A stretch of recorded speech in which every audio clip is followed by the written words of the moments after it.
ओम शांति 24/11/2023। बाबा कहते हैं, मीठे बच्चे, तुम्हारी सच्ची बात का तीर तब लगेगा जब दिल में सच्चाई सफाई होगी। तुम्हें सत्य बाप का संग मिला है, इसलिए सच्चे बनो। प्रश्न है, तुम सब स्टूडेंट हो, तुम्हें किस बात का ख्याल रखना जरूरी है? उत्तर है, कभी भी कोई गलती हो तो सच बोलना है। सच बोलने से ही उन्नति होगी।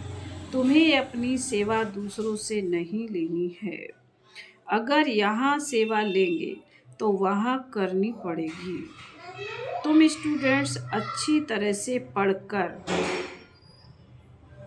दूसरों को पढ़ाओ तो बाप भी खुश होगा। बाप प्यार का सागर है। उनका प्यार ही यह है जो तुम बच्चों को पढ़कर ऊंच मर्तबा दिलाते हैं। गीत है, किसने यह सब खेल रचाया। ओम शांति। आजकल समाचार आते हैं कि हम गीता जयंती मना रहे हैं। अब गीता को जन्म किसने दिया, यह है टॉपिक। जयंती कहते हैं तो जरूर जन्म भी हुआ ना। उनको जब कहते हैं श्रीमद् भगवत गीता जयंती, तो जरूर उनको जन्म देने वाला भी चाहिए ना। सब कहते हैं श्री कृष्ण भगवान वाच, तो फिर श्री कृष्ण पहले आता, गीता पीछे हो जाती। अब गीता का रचयिता जरूर चाहिए। अगर कृष्ण को कहते तो पहले श्री कृष्ण, पीछे गीता आनी चाहिए। परंतु श्री कृष्ण छोटा बच्चा था, वह गीता सुना ना सके। यह सिद्ध करना होगा कि गीता को जन्म देने वाला वह कौन है। यह है गुहा बात। श्री कृष्ण तो माता के गर्भ से जन्म लेता है। वह तो सतयुग का प्रिंस है। उसने स्वयं प्रिंस का पद पाया है। गीता द्वारा राजयोग सीख। अब गीता को जन्म देने वाला कौन है? परम पिता परमात्मा शिव या श्री कृष्ण। श्री कृष्ण को वास्तव में त्रिलोकीनाथ त्रिकालदर्शी भी नहीं कह सकते। त्रिलोकीनाथ त्रिकालदर्शी एक को ही कहेंगे। त्रिलोकीनाथ माना तीनों लोकों पर राज्य करते हैं। मूल, सूक्ष्म, स्थूल, इन तीनों को कहा जाता है त्रिलोकी। इनको जानने वाला त्रिलोकीनाथ त्रिकालदर्शी परम पिता परमात्मा शिव है। यह महिमा उनकी है ना कि श्री कृष्ण की। श्री कृष्ण की महिमा है 16 कला संपूर्ण सर्वगुण संपन्न। उनकी भेंट करते हैं चंद्रमा से। परमात्मा की भेंट चंद्रमा से नहीं करेंगे। उनका कर्तव्य भी अलग है। वह है गीता को जन्म देने वाला रचयिता। गीता के ज्ञान व राजयोग से ही देवताएं क्रिएट होते हैं। मनुष्य को देवता बनाने के लिए बाप को आकर नॉलेज देनी पड़ती है। अब यह समझाने देने वाले बड़े ही होशियार ब्रह्मा कुमार कुमारियां चाहिए। सभी एक जैसा समझा नहीं सकते। बच्चियां भी तो सब नंबरवार हैं। टॉपिक भी ऐसी रखी जाए कि श्रीमद् भागवत गीता को जन्म किसने दिया। इसके लिए कॉन्ट्रास्ट समझाना है। भगवान तो एक ही है, परम पिता परमात्मा शिव। उस ज्ञान सागर द्वारा ज्ञान सुनकर श्री कृष्ण ने यह ऊंच पद पाया था। सहज राजयोग से यह पद कैसे पाया, यह समझानी देनी पड़े। ब्रह्मा द्वारा ही पहले बाप ब्राह्मण रचते हैं। सभी वेदों शास्त्रों का सार सुनाते हैं। ब्रह्मा के साथ ब्रह्मा मुख वंशावली भी चाहिए। ब्रह्मा को ही त्रिकालदर्शी का ज्ञान मिलता है। त्रिलोकी अर्थात तीनों लोकों का भी ज्ञान मिलता है। तीनों काल आदि मध्य अंत को मिलाकर कहा जाता है। और तीनों लोक अर्थात मूल, सूक्ष्म, स्थूल, पतन। यह अक्षर याद करने हैं, बहुत बच्चे भूल जाते हैं, भुलाया है देह अहंकार में।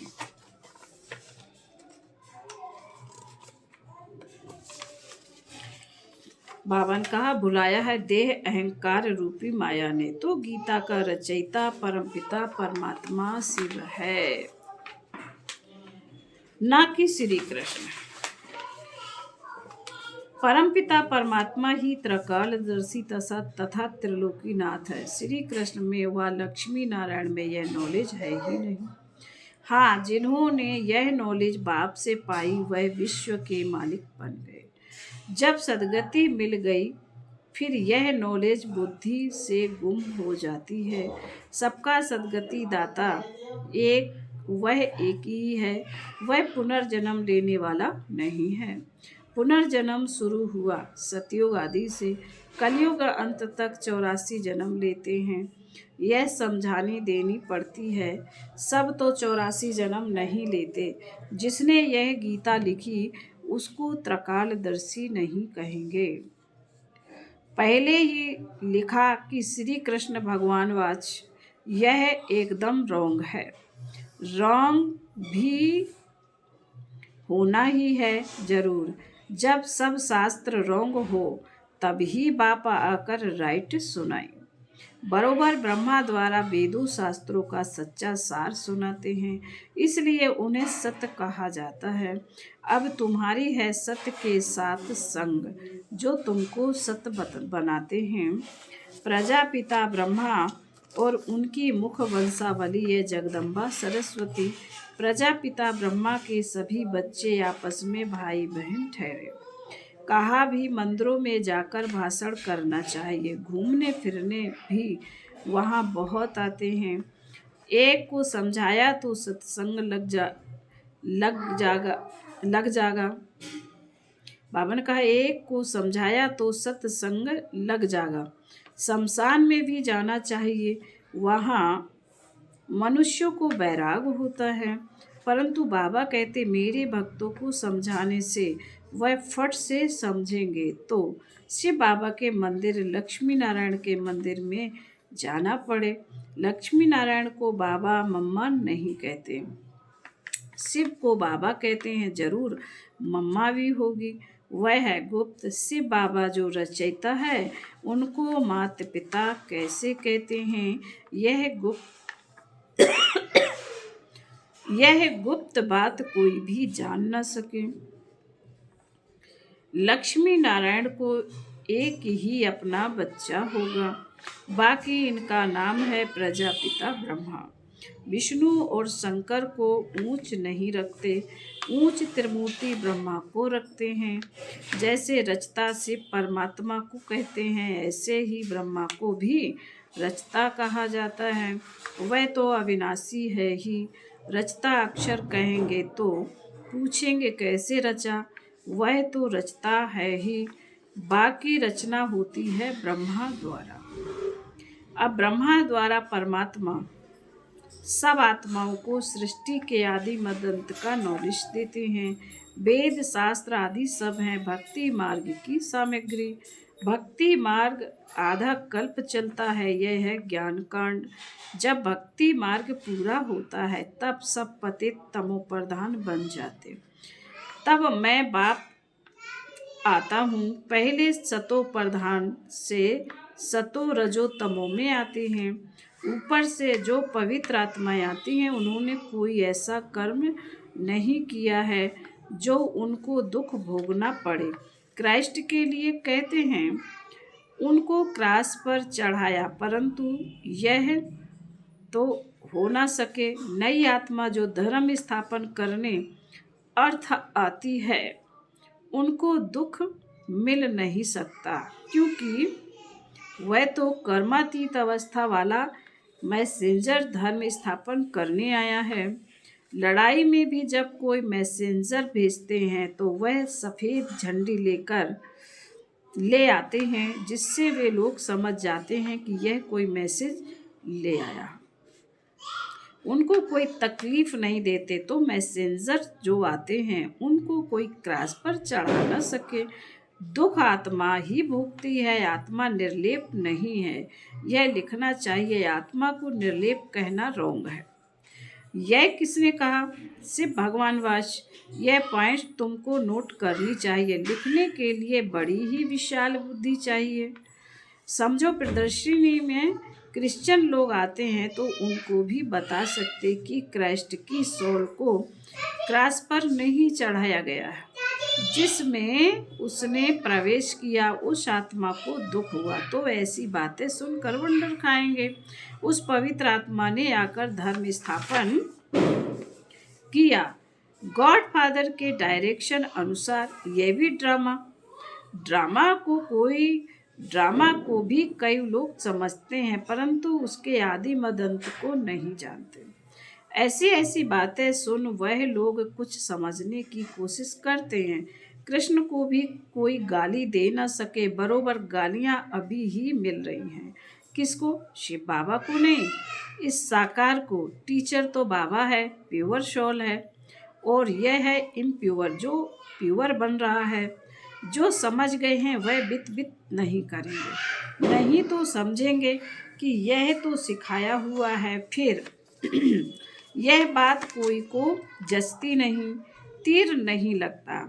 सच्चाई सफाई बहुत चाहिए। जो खुद विकारी होगा वह औरों को कहे काम महाशत्रु है, तो तीर लग नहीं सकता। जैसे पंडित का मिसाल है, राम राम कहने से नदी व सागर पार कर जाए, यह अभी की बात है। शिव बाबा कहते हैं, मुझे याद करने से तुम इस विषय सागर से पार हो जाएंगे। कौन सा सागर? यह पंडित नहीं जानते। वैश्यालय से शिवालय में चले जाएंगे। बड़ी अच्छी रीति से श्रीमत पर चलना है। कहते हैं ना कि बाबा चाहे प्यार करो चाहे ठुकराओ। यहाँ तो सिर्फ समझानी दी जाती है, तो भी कई मुर्दे बन जाते हैं। बच्चों को तो लिखना पढ़ना पड़ता है। बाबा प्यार का सागर है, अर्थात पढ़ा कर ऊंच मर्तबा दिलाते हैं। यही प्यार है। बाप जब पढ़ाता है तो पढ़कर औरों को भी पढ़ाना है। बाप को खुश करना है, बाप की सर्विस में तत्पर रहना है। बाप की यही सर्विस है कि अपने तन मन धन से भारत की सच्ची सेवा करो। तुम्हें तो बुलंद आवाज से समझाना चाहिए। सभी नंबरवार हैं, राजधानी में भी नंबरवार होंगे। टीचर समझ जाते हैं कि यह दैवी राजधानी में क्या नंबर लेंगे। सर्विस से समझ सकते हैं कौन कौन मुख्य बनेंगे। खुद भी समझते हैं कि हम बाबा मम्मा जितनी सर्विस नहीं करते तो दास दासियां बन पड़ेगा। आगे चलकर तुमको सारा ही मालूम पड़ेगा। हम श्रीमत पर ना चलें, सब क्लियर हो जाएगा। तुम बच्चे इस समय स्टूडेंट हो। इस समय तुम अपनी दासियां बनाएंगे तो खुद भी दासी बनना पड़ेगा। यहाँ महारानी बनना देह अभिमान है। सच कहना चाहिए कि बाबा यह भूल हुई। अभी संपूर्ण तो सभी बने नहीं हैं। इम्तहान में जब नापास होते हैं तो शर्माते भी हैं। बाबा का रात्रि में ख्याल चलता कि मनुष्य 21 जन्म कहते हैं, गायन भी करते हैं। अभी यह ईश्वरीय जन्म एक अलग है।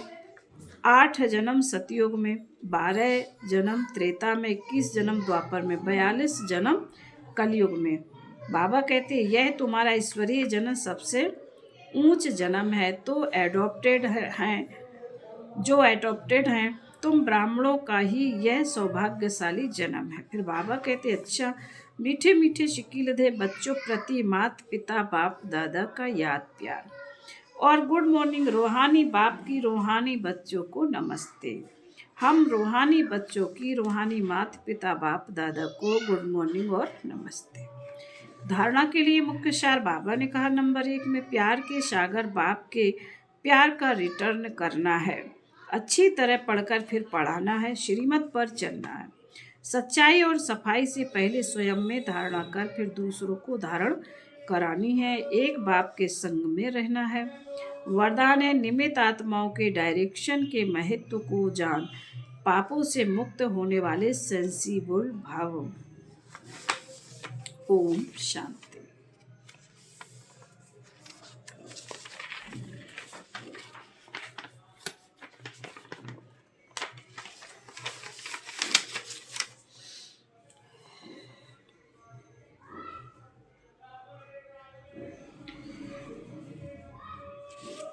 तो स्लोगन है, हाँ, वरदान का स्पष्टीकरण है, जो सेंसिबल बच्चे हैं वो कभी यह नहीं सोचते कि यह निमित्त आत्माएं जो डायरेक्शन दे रही हैं शायद कोई के कहने से कह रही हैं।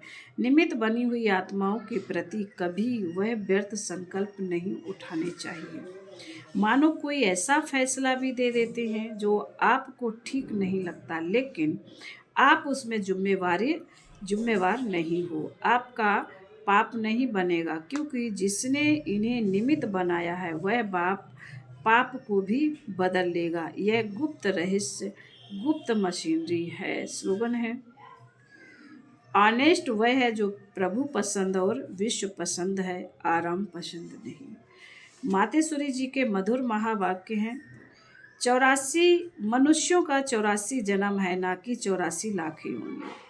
अब यह जो हम कहते हैं कि प्रभु हम बच्चों को उस पार ले चलो, उस पार का मतलब क्या है? लोग समझते हैं उस पार का मतलब है जन्म मरण के चक्र में ना आना, अर्थात मुक्त हो जाना। बाबा कहते हैं, अब यह तो हुआ मनुष्यों का कहना, परंतु बाप कहते हैं, बच्चों सचमुच यहाँ सुख शांति है, दुख अशांति से दूर हैं, उनको कोई दुनिया नहीं कहते। जब मनुष्य सुख चाहते तो वो भी इस जीवन में होना चाहिए। अब वो तो सतयुगी वैकुंठ देवताओं की दुनिया थी, जहाँ सर्वदा सुखी जीवन थी। उसी देवताओं को अमर कहते हैं। अब अमर का कोई अर्थ नहीं। ऐसे तो नहीं देवताओं की आयु इतनी बड़ी थी जो कभी मरते नहीं थे। अब यह कहना उन्हों का रोंग है, क्योंकि ऐसे है नहीं। उनकी आयु कोई सतयुग त्रेता तक नहीं चलती, परंतु देवी देवताओं के जन्म सतयुग त्रेता में बहुत हुए हैं। 21 जन्म तो उन्होंने अच्छा राज चलाया, और फिर 63 जन्म द्वापर से कलयुग के अंत तक टोटल उन्हों के जन्म चढ़ती कला वाले 21 हुए और उतरती कला वाले 63 हुए। टोटल मनुष्य 84 जन्म लेते हैं। बाकी यह जो मनुष्य समझते हैं कि मनुष्य 84 लाख योनियां भोगते, यह कहना भूल है। अगर मनुष्य अपनी योनि में सुख दुख दोनों पार्ट भोग कर सकते हैं, तो फिर जानवर योनि में भोगने की जरूरत ही क्या है? अब मनुष्यों को यह नॉलेज नहीं है। मनुष्य तो 84 जन्म लेते, बाकी सृष्टि पर जानवर पशु पक्षी आदि टोटल 84 लाख योनियां अवश्य हैं। अनेक किस्म की जैसे पैदाइश है, उसमें भी मनुष्य योनि में ही अपना पाप पुण्य भोग रहे हैं, और जानवर अपनी योनियों में भोग रहे हैं। ना मनुष्य जानवर की योनि लेता है और ना जानवर मनुष्य की योनि में आता है। मनुष्य को अपनी योनि में जन्म में भोगनी पड़ती है, तो दुख सुख की महसूसता आती है। ऐसे ही जानवर को भी अपनी योनि में सुख दुख भोगना है, मगर उन्हों में यह बुद्धि नहीं है कि यह भोगना किस कर्म से हुई है। उन्हों की भोगना को भी मनुष्य फील करता है, क्योंकि मनुष्य है बुद्धिमान। बाकी ऐसे नहीं मनुष्य कोई 84 लाख योनियां भोगते हैं। जैसे देखो, गुरु नानक साहेब ने ऐसे महावाक्य उच्चारण किए हैं, अंत काल में जो पुत्र सिमरे, ऐसी चिंता में जो मरे, सुअर की योनि में बल उतरे। परंतु इस कहने का मतलब यह नहीं है कि मनुष्य कोई सूकर की योनि लेता है, परंतु सूकर का मतलब यह है कि मनुष्यों का कार्य भी ऐसा होता है जैसे जानवरों का कार्य होता है। बाकी ऐसे नहीं कि मनुष्य कोई जानवर बनते हैं। अब यह तो मनुष्यों को डराने के लिए शिक्षा देते हैं, तो अपने को इस संगम समय पर अपनी जीवन को पलटाए परमात्मा से पुण्यात्मा बनना है, पाप आत्मा से पुण्यात्मा बनना है। बाबा ने यहाँ पर कहा है अपने कोई संगम समय पर अपनी जीवन को पलटाए, पाप आत्मा से पुण्यात्मा बनना है। फिर बाबा बोले अच्छा, ओम शांति।